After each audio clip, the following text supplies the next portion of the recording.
સમાચાર વિસ્તારથી જોઈએ। જમ્મુ કાશ્મીરના રામબનમાં વાદળ ફાટતા તબાહી મચી ગઈ છે। વાદળ ફાટતા ધર્મકુંડ ગામમાં પૂર જેવી સ્થિતિ સર્જાઈ। ભૂસ્ખલનને કારણે 3 લોકોના મોત નીપજ્યા છે, તો ધર્મકુંડ ગામના 100થી વધુ મકાનો પાણીમાં વહી ગયા છે। જમીન ધસી પડતા અનેક વાહનો દટાયા છે, તો નાળા પાસે આવેલી અનેક દુકાનો હતી જે ધસી પડી છે। રેસ્ક્યુ ઓપરેશનમાં અનેક લોકોને બચાવી લેવામાં આવ્યા છે। શ્રીનગર હાઈવે હાલ પૂરતો બંધ કરી દેવામાં આવ્યો છે। તો જાવેદ કટારિયા ટ્રાફિક પોલીસ અધિકારી ઉધમપુર જે ઘટના સ્થળે તપાસ પર પહોંચ્યા છે। આ સાથે જ જે સ્થિતિ સર્જાઈ છે હાલમાં તેને લઈ તંત્ર દ્વારા પણ એલર્ટ આપવામાં આવ્યું છે। ક્યાંય પણ કોઈ વ્યક્તિને વાહન લઈને બહાર નીકળવા પર મનાઈ ફરમાવવામાં આવી છે। જ્યાં જરૂર હોય ત્યાં જ જવું, જરૂર વગરના જે રસ્તા ઉપર ભૂસ્ખલનની ઘટનાઓ બની છે તે રસ્તાઓ પણ બંધ કરી દેવામાં આવ્યા છે। તો આ સાથે જ આસપાસના રસ્તાઓ છે ત્યાંથી પણ જવા માટે મનાઈ કરવામાં આવી છે। તો હાલમાં રામબનમાં જે વાદળ ફાટ્યું ત્યારબાદ ગંભીર દ્રશ્યો ત્યાંથી સામે આવી રહ્યા છે।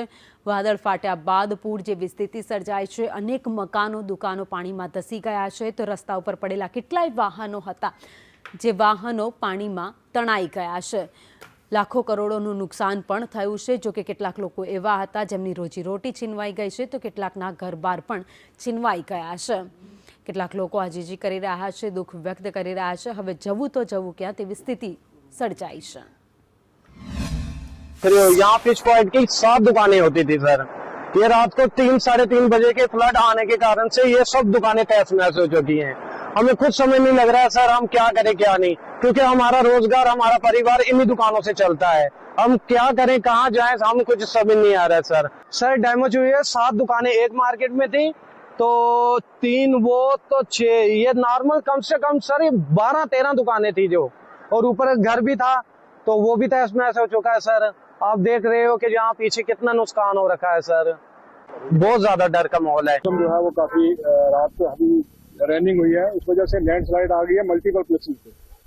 मेन जो है हमारा शेरी में है लैंडस्लाइड है, मड स्लाइड है। आगे 4-5 जगह और भी जो है पंथाल में है, तो वो सारी जगह जो है वो बंद है।